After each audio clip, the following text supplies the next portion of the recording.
The massive crystal dome of the Galactic Council stretched high above the assembled delegates, its walls humming with the soft blue glow of communication arrays.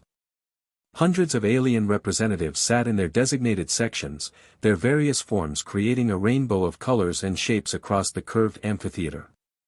Some looked like walking trees with golden bark, others resembled floating jellyfish with translucent bodies, and a few appeared as crystalline beings that chimed softly when they moved. The daily session had been routine until the emergency beacon began flashing red across every display. Council Speaker Veltar, a towering being with silver skin and 4 arms, gestured for silence as the transmission began crackling through the chambers. Static filled the air first, then a human voice broke through the interference. Dr. Emily Watson's words echoed off the dome walls, her breathing heavy and panicked. She was speaking English, but the universal translators immediately converted her desperate plea into hundreds of different languages for the assembled delegates. "This is Research Station Alpha 7, Deep Space Coordinates 774 Alpha," Emily's voice carried clearly now, though background explosions made several council members flinch. "We are under attack by unknown vessels. Repeat, we are under attack." The massive viewing screen above the assembly flickered to life, showing a grainy image of the remote research station. It was a small facility, built into an asteroid in the outer rim of the galaxy. The station had been studying ancient alien artifacts, far from any major shipping lanes or military outposts. On the screen, dark insectoid ships swarmed around the tiny outpost like angry wasps. "Vrak-TH," whispered Counselor Zeph-AI, her tentacles writhing with obvious fear. The name sent a chill through the assembly. Everyone knew about the Vrak-TH, bug-like creatures that consumed everything in their path, leaving behind only empty husks of worlds. Emily's voice continued over the speakers, now more strained as explosions grew louder in the background. "We have 30 civilian researchers trapped in the lower sections. The blast doors are holding for now, but I don't know how much longer." A pause, filled with the sound of metal groaning under stress. "The children, there are graduate students down there. Kids barely out of college. Someone has to protect the children." The transmission began breaking up as plasma fire erupted somewhere close to Emily's location. Through the static, they could hear her shouting orders to someone nearby, her voice growing more distant as she moved away from the communication console. Council Speaker Veltar's 4 arms moved across his control panel with practiced efficiency. Data streams appeared on screens throughout the chamber, showing the tactical situation. The numbers were brutal, 12 Vrak-TH hive ships surrounding one small research station. The nearest Galactic Council patrol was 6 days away at maximum speed. The closest military base belonged to the Centauri Alliance, and even their fastest ships would need 4 days to reach the station. "The mathematics are clear," announced War Master Kaldor, his rocky exterior glowing dim red with resignation. "The station is too far from any military assets. The Vrak-TH will complete their harvest long before any rescue force can arrive." Other council members nodded in agreement, their various forms of communication creating a symphony of clicks, whistles, and harmonic tones. They had seen this scenario too many times before. The Vrak-TH were efficient predators. They would strip the station of all biological matter within hours, leaving behind only metal and regret.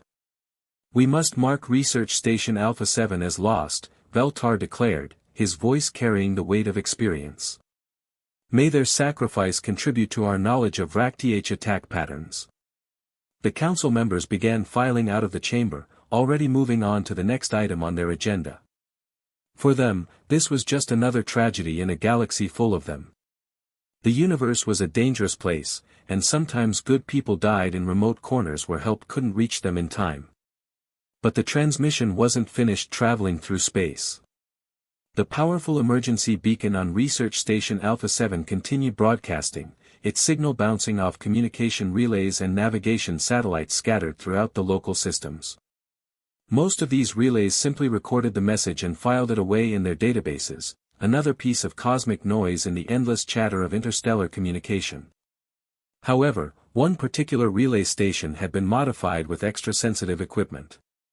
The automated system detected the human language patterns in Emily's transmission and immediately redirected the signal toward the Sol system, following protocols established decades ago when Earth first joined the galactic community. 3 hours later, the signal reached Earth's deep space monitoring station on the dark side of Luna. The facility was quiet during the night shift, with only a skeleton crew monitoring the dozens of screens that tracked communications across human space. Most of the displays showed routine traffic, cargo ships reporting their positions, scientific expeditions sending research data, and the occasional tourist vessel broadcasting vacation photos from exotic worlds. Jake Morrison was 24 years old and had been working the night shift for only 6 months. He liked the quiet hours, the steady rhythm of checking communication logs and updating navigation databases. It beat his previous job at a shipping company, and the pay was decent enough to help him save money for engineering school. He was reaching for his coffee mug when the priority alert began flashing on his primary monitor. The red warning light bathed his workstation in crimson as the automated systems locked onto the incoming transmission. Jake's training kicked in immediately. Priority alerts meant someone was in serious trouble. The young technician pulled up the transmission data and began playing Emily Watson's message. As her desperate words filled his headset, Jake felt his blood run cold. He had never heard a real distress call before, had never listened to someone facing death in real time. His coffee sat forgotten on his desk as Emily's voice described the trapped researchers, the children who needed protection, the Vracth ships closing in for the kill. Jake's hands moved across his console without conscious thought, following emergency protocols drilled into him during his training. He immediately flagged the transmission as a code red emergency and began routing copies to every military command center in the Sol system. Within minutes, Admiral Robert Hayes would be reading Emily Watson's final message, and the wheels of humanity's response would begin turning. But Jake Morrison didn't know any of that yet. He just sat in his chair, listening to a brave woman's last words, and wondered if anyone would be able to help her in time. The red alert klaxon echoed through the corridors of Luna Command as Admiral Robert Hayes strode into the war room at 3 in the morning. His gray hair was still messy from sleep, but his eyes were sharp and focused as he approached the central holographic display. The emergency call from Jake Morrison had reached him just 20 minutes ago, but Hayes had been in the military long enough to know that 20 minutes could mean the difference between life and death for people in trouble. The war room buzzed with activity as officers rushed to their stations.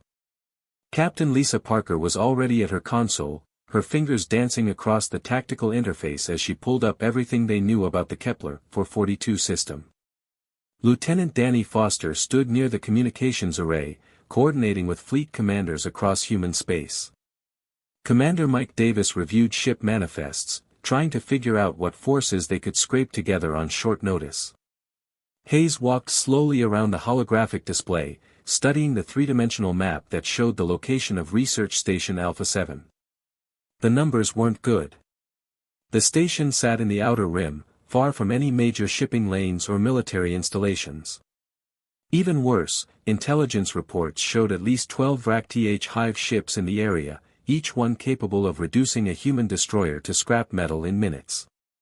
"Talk to me, Parker," Hayes said, his voice calm despite the gravity of the situation. "What are we looking at?"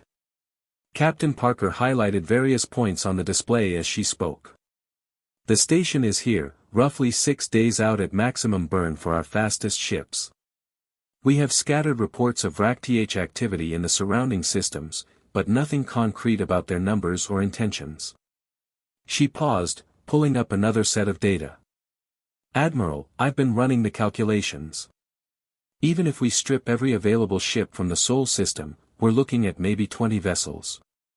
The Vracth typically travel in swarms of 30 or more ships. The math doesn't add up in our favor." Hayes nodded slowly, still studying the display. He had fought the Vracth before, during the border wars 15 years ago. He knew exactly what those insectoid creatures were capable of. They fought with ruthless efficiency, showing no mercy and taking no prisoners. Their ships were fast, heavily armed, and designed for one purpose: harvesting biological material from any world they encountered. Sir, Lieutenant Foster called from his station. I'm getting responses from fleet commanders across human space. The Centauri Defense Force can spare 3 destroyers. The Mars orbital shipyards have 2 cruisers ready for deployment. The asteroid mining operations in the belt are asking if we need civilian support. Hayes raised an eyebrow at the last part. Civilian support? What exactly are they offering? Foster checked his console again. Mining ships, cargo haulers, even some of the independent traders are volunteering to join the convoy. Captain Tom Bradley on the freighter Lucky Strike says he's already started welding plasma cutters to his hull, turning his cargo ship into a makeshift warship. The war room fell quiet as the implications sank in. Hayes looked around at his officers, seeing the same mix of admiration and concern on their faces. It was typical of human civilians to volunteer for something like this, but it was also exactly the kind of gesture that could get a lot of good people killed. Captain Parker cleared her throat.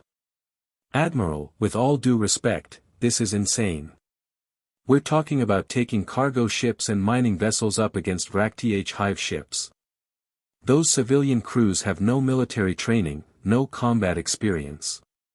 We'd be leading them into a slaughter. Hayes continued walking around the holographic display, his mind working through the possibilities. What's the alternative, Captain? We let those 30 researchers die because the odds aren't in our favor. Sir, that's not what I'm saying, Parker replied, her voice tight with frustration. I'm saying we need to be realistic about what we can accomplish. The Galactic Council has already written off the station. Maybe we should focus on gathering intelligence, planning a proper military response that has a chance of success. The Admiral stopped walking and turned to face his senior staff.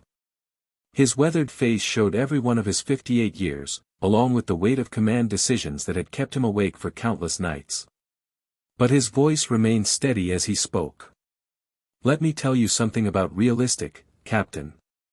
30 years ago, when I was a lieutenant on patrol duty, my ship responded to a distress call from a civilian transport.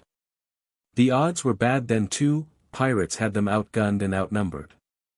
My captain could have called for backup, could have waited for a proper military response. Hayes gestured toward the display showing Dr. Emily Watson's research station. Instead, he took our single patrol ship against 5 pirate vessels because he said it was the right thing to do. We saved 200 people that day, including a little girl who grew up to become a doctor. That doctor is probably working in a hospital somewhere right now, saving lives because one captain decided that doing the right thing mattered more than calculating odds. The room remained silent as Hayes turned back to the tactical display. Foster, send a message to every human ship within range. Tell them we're forming a rescue convoy for Research Station Alpha 7. Anyone who wants to volunteer is welcome to join us, but make sure they understand what they're getting into. Commander Davis stepped forward. Admiral, what about coordination? We're talking about mixing military vessels with civilian ships, crews with different training levels, different communication protocols. It could be chaos out there. Hayes smiled for the first time since entering the war room. Davis, have you ever seen what humans do when someone needs help? We figure it out as we go. We improvise, we adapt, and we get the job done. Sometimes that's enough. Within 2 hours, the makeshift rescue fleet began forming up at the designated coordinates. Hayes watched from the bridge of his flagship Intrepid as ships arrived from across human space. Military destroyers took positions alongside converted cargo haulers. Asteroid mining ships with improvised weapons joined formation with sleek patrol boats. Independent traders flying ships held together with determination and spare parts lined up next to state-of-the-art cruisers fresh from the shipyards. Captain Tom Bradley's voice crackled over the communication system as his converted freighter Lucky Strike reported ready for departure. Admiral Hayes, this is the Lucky Strike. We've got plasma cutters mounted on our forward hull and enough spare reactor cores to power a small moon. My crew might not know much about military tactics, but we know how to work hard and we know how to help people. Similar reports came in from dozens of other vessels, each captain offering whatever they had, weapons, supplies, expertise, or simply the willingness to risk everything for strangers in trouble. As Hayes listened to their voices, he felt something he hadn't experienced in years of military service. He felt proud to be human. The convoy jumped to hyperspace 6 hours after Jake Morrison had first received Dr. Emily Watson's distress call. As the stars stretched into lines around them, Admiral Hayes knew they were probably flying toward their deaths. But he also knew that 30 people trapped on a research station would not die alone, forgotten by a galaxy that had already given up on them. Behind them, alien observers watched in bewilderment as humanity charged headfirst into impossible odds for the sake of complete strangers. They would spend years trying to understand the psychology that drove an entire species to risk everything for people they had never met. But for now, all that mattered was the hope that they might arrive in time. The swirling colors of hyperspace suddenly snapped back to normal starlight as the human rescue fleet dropped into the Kepler 442 system. Admiral Robert Hayes gripped the armrest of his command chair aboard the Intrepid, his eyes immediately focusing on the tactical display that painted a grim picture of what awaited them. Research Station Alpha 7 hung in space like a wounded animal, its once bright lights now flickering weakly against the cosmic darkness. But it wasn't the station that made Hayes' blood run cold, it was the creatures swarming around it. Dozens of Rakth Hive ships moved through space with an unsettling grace, their black hulls gleaming like the shells of giant beetles. Each ship was roughly the size of a human destroyer, but their organic curves and chitinous armor made them look more like living creatures than manufactured vessels. "Dear God," whispered Lieutenant Danny Foster from his position at the communications console. "There are so many of them." Hayes quickly counted the enemy vessels on his display. 36 Rakth ships surrounded the research station, with more arriving from the outer system. His own fleet numbered just 22 vessels, and half of those were civilian ships with improvised weapons and untrained crews. The odds were even worse than Captain Lisa Parker had predicted back at Luna Command. "Admiral," Parker's voice came through the comm system from her destroyer Valiant, "I'm reading massive energy signatures from those Hive ships. Their weapons are charging up. They know we're here." Hayes opened a fleet-wide channel, his voice steady despite the overwhelming odds they faced. "All ships, this is Admiral Hayes. I know what you're seeing out there, and I know it looks impossible. But remember why we're here. 30 innocent people are trapped on that station, and they're counting on us to bring them home." He paused, watching as the Rakth ships began moving into attack formations. "We're not here to win some glorious battle. We're not here to prove anything to the galaxy. We're here to get our people out, and that's exactly what we're going to do." The first Rakth plasma beams lit up the darkness like deadly fireworks, their green energy cutting through space toward the human fleet. Captain Parker's Valiant immediately accelerated forward, her destroyer's engines burning bright blue as she led the charge directly into the enemy formation. "All civilian vessels, stay back and provide support fire," Parker commanded over the comm, "let the military ships take point on this one." But Captain Tom Bradley had other ideas. His converted freighter Lucky Strike broke formation and angled toward the largest Rakth Hive ship, its improvised plasma cutters glowing red-hot along the hull. "Sorry, Captain Parker, but my grandfather didn't raise me to hide behind other people when there's work to be done." Bradley's crew began singing as their ship accelerated toward the enemy vessel. It was an old Earth song that many of them remembered from childhood, a simple melody about standing together when times get tough. Other civilian ships joined in over the comm channel, their voices creating a strange harmony that mixed with the sound of weapons fire and engine noise. The Lucky Strike slammed into the Rakth Hive ship with tremendous force, Tom Bradley and his crew still singing as their freighter exploded in a brilliant flash of light. The alien vessel staggered from the impact, its organic hull cracked and bleeding some kind of yellow fluid into space. The sacrifice bought precious seconds for the rest of the fleet to close the distance. While the space battle raged above, Commander Mike Davis was leading a different kind of fight. His strike team of 12 Marines had launched from their transport in small boarding pods, using the chaos of the battle to slip past the Rakth defenses. Their target wasn't the enemy ships, it was the research station itself, where 30 civilians were still trapped somewhere in the lower levels. Davis had studied the station's blueprints during the hyperspace journey, memorizing every corridor and maintenance shaft. The Vrak-TH were large creatures, built like giant insects with hard shells and multiple limbs. They could easily move through the main corridors of the station, but the narrow maintenance tunnels would be too small for them to navigate. "Remember, people," Davis whispered into his comm as his team cut through an airlock on the station's outer hull, "we move fast and we move quiet. The bugs don't know we're here yet, and I'd like to keep it that way as long as possible." The maintenance tunnels were cramped and dark, barely wide enough for a human in combat armor to crawl through.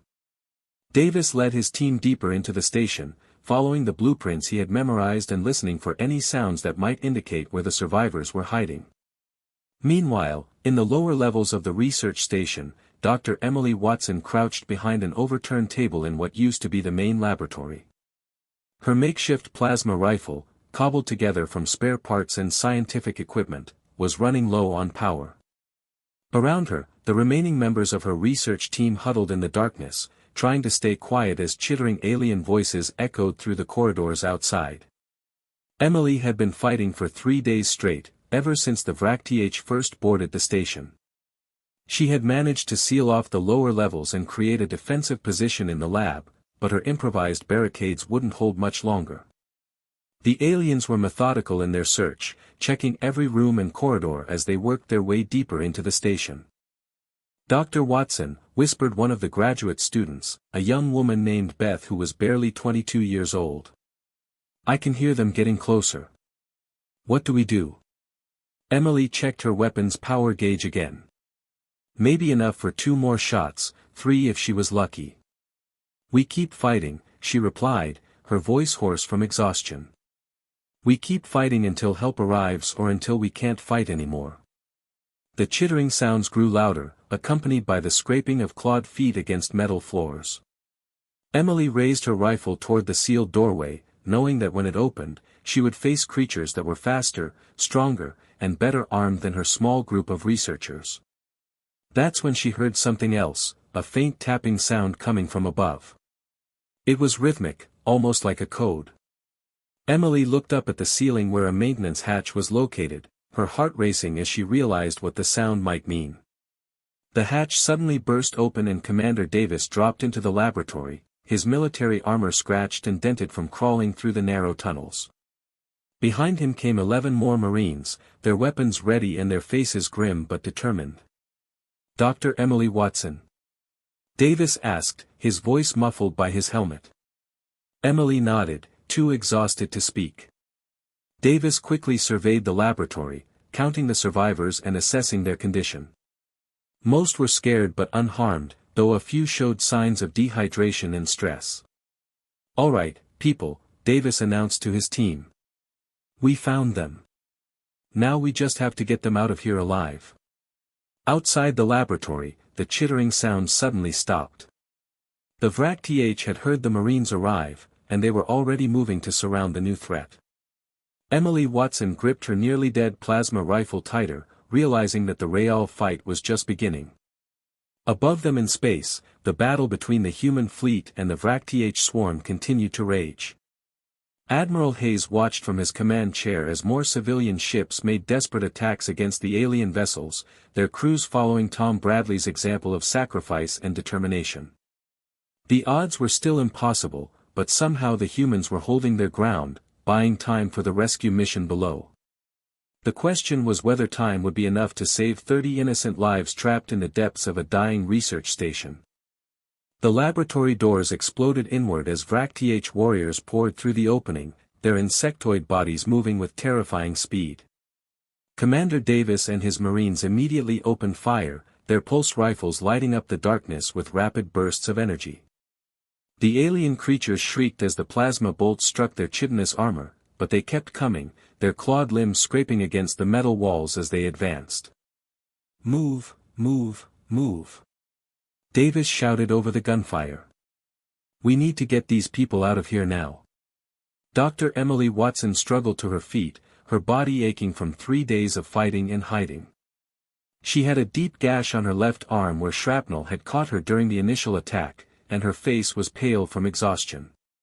But her eyes were still sharp as she looked around the laboratory at the 30 researchers huddled behind overturned tables and equipment. "This way," Emily called out, pointing toward a secondary exit that she had kept sealed since the attack began. "There's a maintenance corridor that leads to the upper levels. The bugs haven't found it yet because it's hidden behind the old storage units." The graduate students looked terrified as they prepared to leave their hiding place. Beth, the young woman who had been staying close to Emily throughout the ordeal, was barely holding back tears. "Dr. Watson, what if we don't make it? What if they catch us in the corridors?" Emily placed her hand on the girl's shoulder, her voice gentle despite the chaos around them. "Then we fight, Beth. We fight for each other, and we don't give up. That's what humans do." Davis organized his Marines into 2 groups, half would lead the evacuation while the other half provided rearguard action. The plan was simple but dangerous. They would move through the station's maintenance areas, avoiding the main corridors where the VRAC-TH were concentrated. Emily knew these passages better than anyone after spending days hiding in them, so she would guide the group while Davis and his team handled security.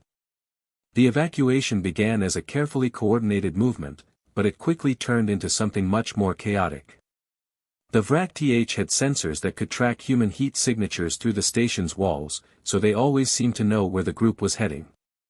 Every few minutes, the aliens would break through barriers or cut through walls, forcing the humans to change direction and find new routes. Emily led them through sections of the station that had been damaged in the initial attack. Collapsed ceiling panels blocked some corridors, forcing the group to crawl through spaces barely wide enough for a human body. Broken power conduits sparked dangerously overhead, and in some areas the artificial gravity had failed completely, requiring everyone to use handholds to pull themselves along the walls. "Stay together," Emily kept saying as they moved through the darkness. "Nobody gets left behind. We all go home together or we don't go home at all." The graduate students helped each other through the difficult passages. When Beth got stuck in a narrow section, 2 of her classmates worked together to free her. When an older researcher named Professor Williams twisted his ankle in a gravity-free zone, the younger students took turns supporting his weight as they continued moving. Behind them, Davis and his Marines fought a running battle against the VRAC-TH pursuers. The alien warriors were relentless, using their natural speed and agility to chase the humans through areas where their larger size should have been a disadvantage. They could climb walls and ceilings with ease, allowing them to attack from unexpected directions. "Contact front," one of the Marines shouted as a VRAC-TH warrior dropped from an overhead vent directly into the middle of the group. Davis spun around and put 3 plasma bolts into the creature's center mass, dropping it instantly, but more chittering sounds echoed from the vents above them. "They're in the ventilation system," Davis realized. "They can move parallel to us through the air ducts. We need to move faster." Emily pushed the pace, even though she could see that some of the older researchers were struggling to keep up. Her injured arm throbbed with each movement, and she was starting to feel dizzy from blood loss, but she refused to slow down. Every minute they spent in the station was another minute for the VRAC-TH to surround them completely. Above the station, the space battle was reaching its climax. Admiral Hayes watched his tactical display with growing concern as his fleet continued to take heavy losses. The civilian ships had fought with incredible bravery, but their improvised weapons were no match for VRAC-TH technology. One by one, the converted cargo haulers and mining vessels were being destroyed, their crews dying as heroes but leaving the military ships increasingly outnumbered. The Intrepid shuddered violently as another volley of plasma fire struck her hull. Sparks flew from damaged consoles around the bridge, and Hayes could feel his flagship losing power to critical systems. Captain Lisa Parker's voice crackled through the comm from her destroyer Valiant, which was also taking heavy damage. "Admiral, we can't hold this position much longer," Parker reported. "My engines are at 20% power, and I've got hull breaches on 3 decks. The evacuation shuttle is almost at the station, but we need more time to get everyone loaded." Hayes looked at his tactical display one more time, counting the remaining human ships against the Vracth forces still swarming around the station. The numbers were impossible, they were down to just 8 human vessels against more than 20 alien ships. But Lieutenant Danny Foster's evacuation shuttle was finally approaching the station's docking bay, where Davis and his team should be arriving with the survivors. All remaining ships, this is Admiral Hayes, he announced over the fleet communication channel. Prepare to cover the evacuation shuttle. Whatever happens to us, those people get home safely. Inside the station, Emily and the research team finally reached the upper levels where the docking bay was located. They could hear the sounds of Foster's shuttle approaching through the station's hull, its engines growing louder as it maneuvered into position.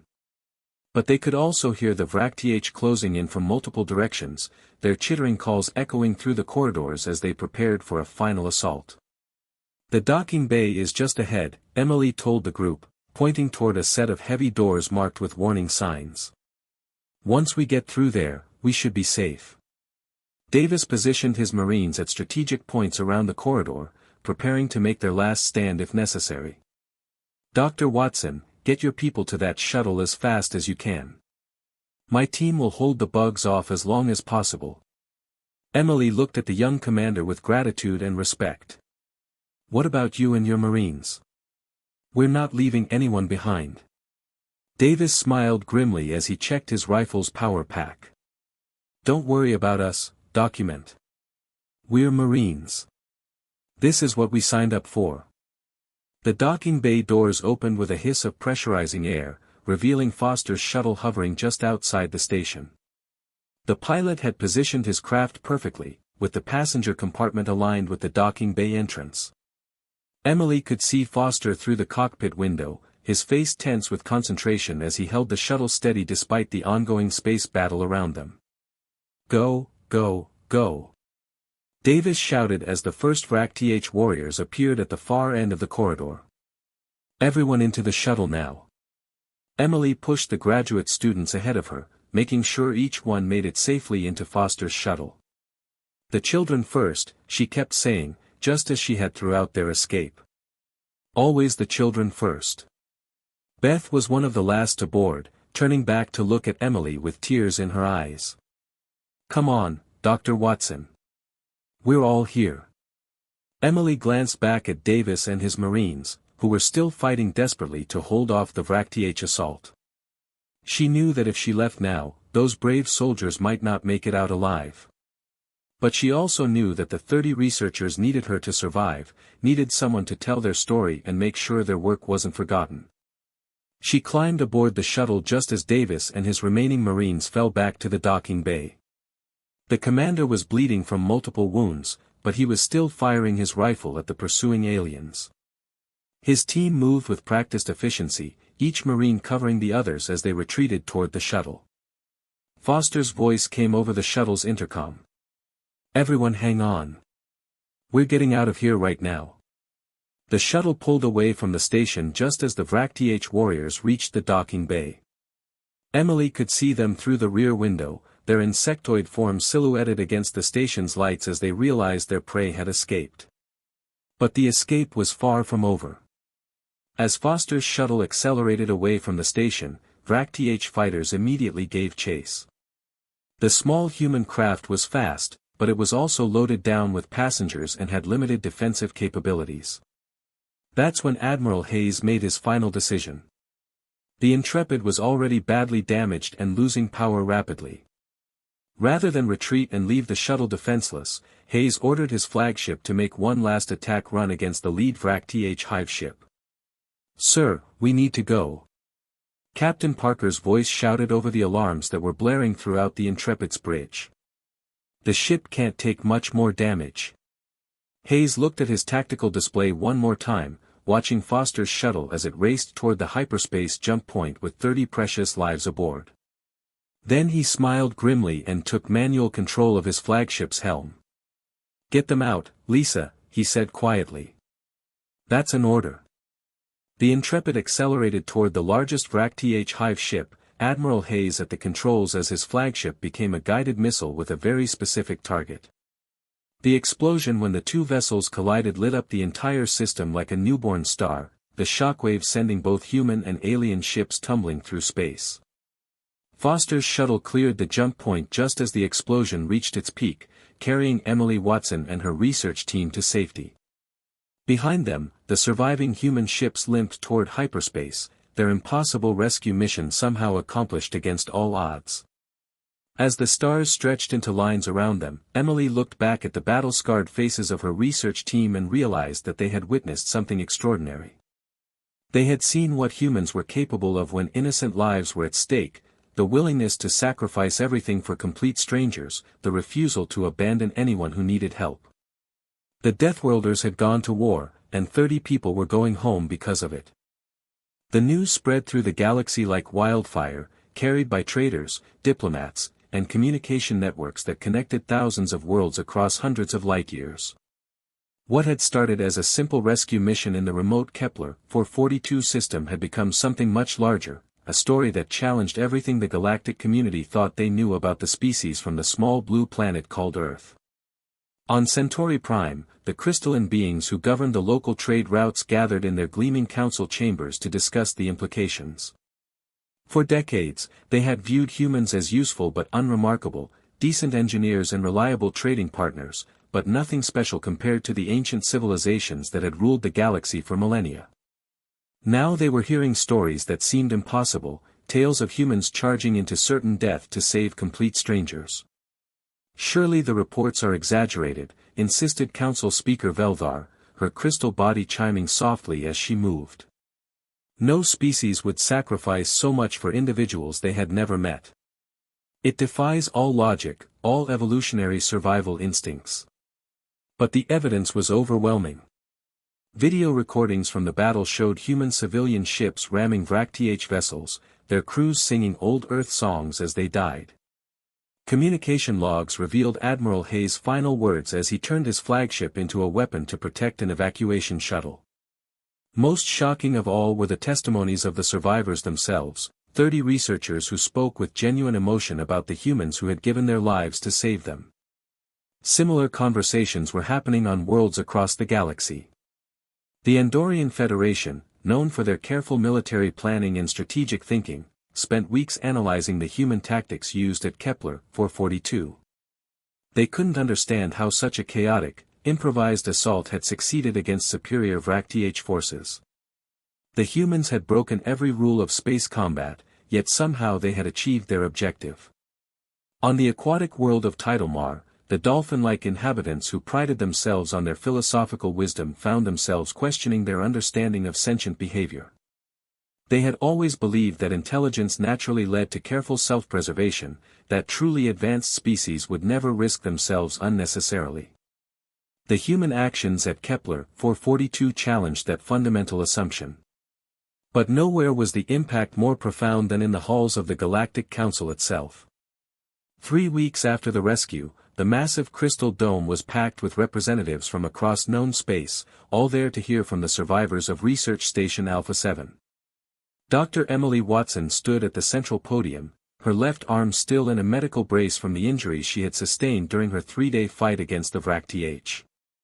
Emily looked out at the assembled delegates, seeing the same mixture of curiosity and skepticism that had greeted humanity when they first joined the galactic community. But now there was something else in their expressions, a cautious respect that hadn't been there before.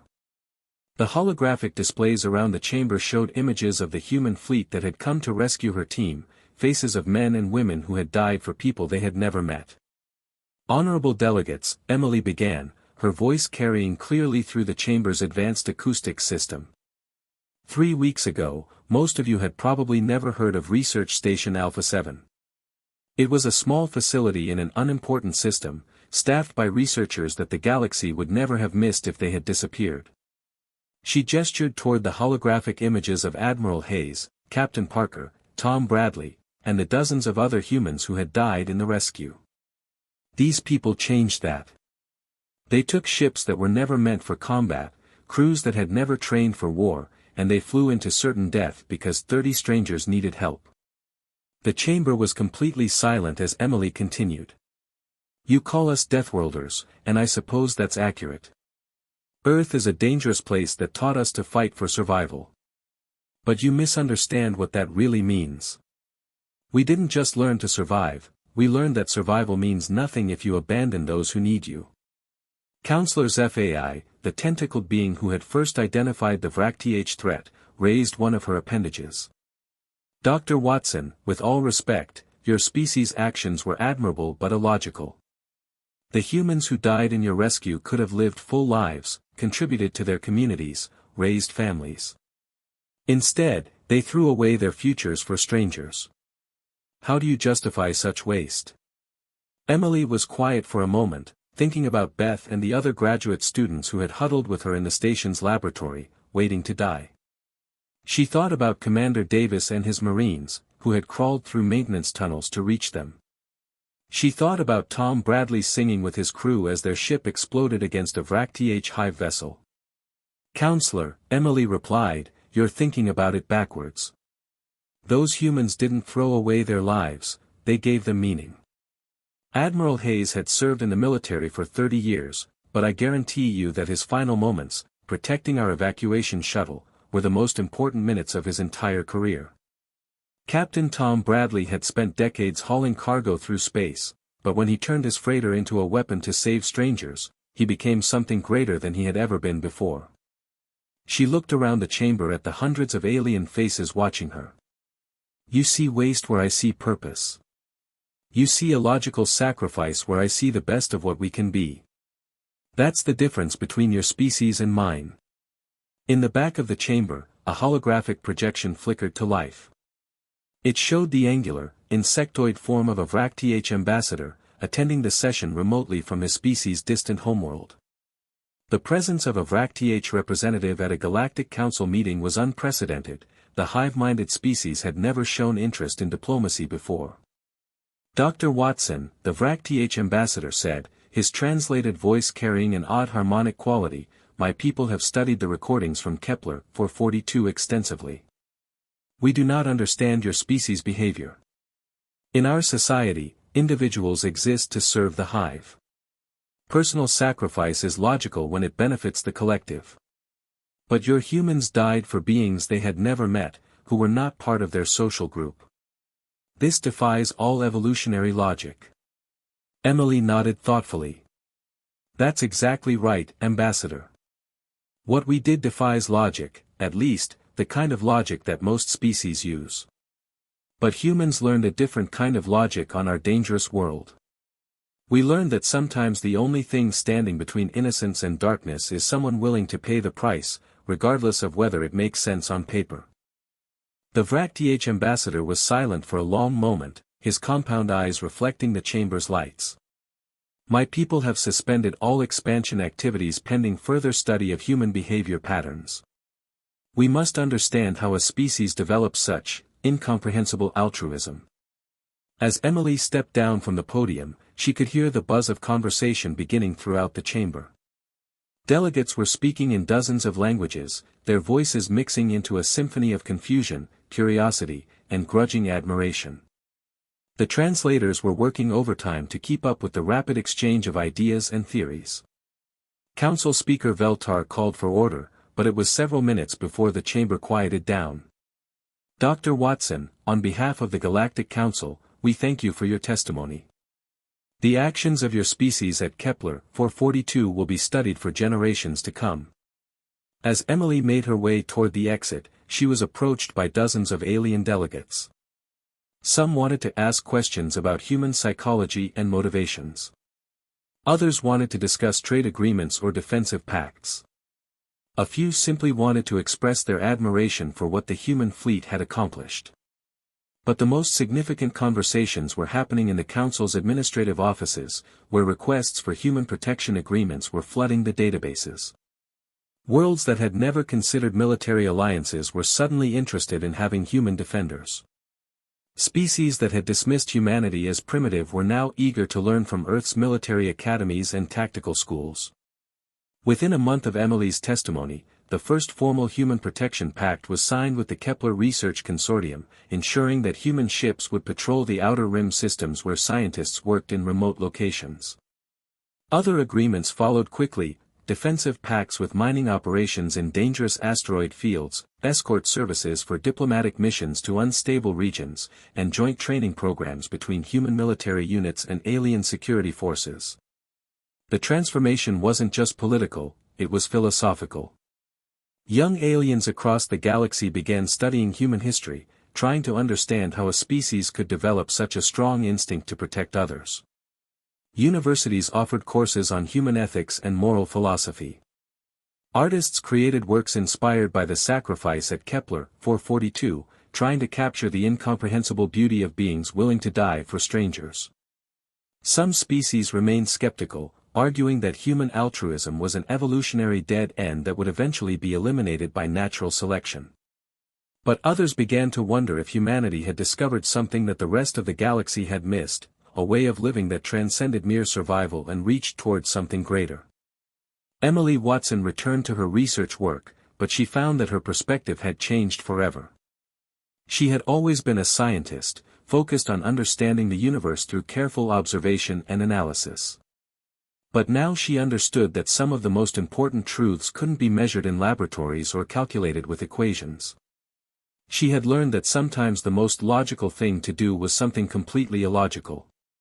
Sometimes the best way to preserve life was to risk everything for people you had never met. Sometimes the greatest victory came not from defeating your enemies, but from refusing to abandon those who needed help. Humanity had found its place in the galaxy, not as conquerors or merchants or diplomats, but as guardians. They were the species that other races called when the impossible needed to be attempted, when logic said there was no hope but someone had to try anyway. And it had all started with a single desperate transmission from a research station in the middle of nowhere, a call for help that had made the Deathworlders go to war.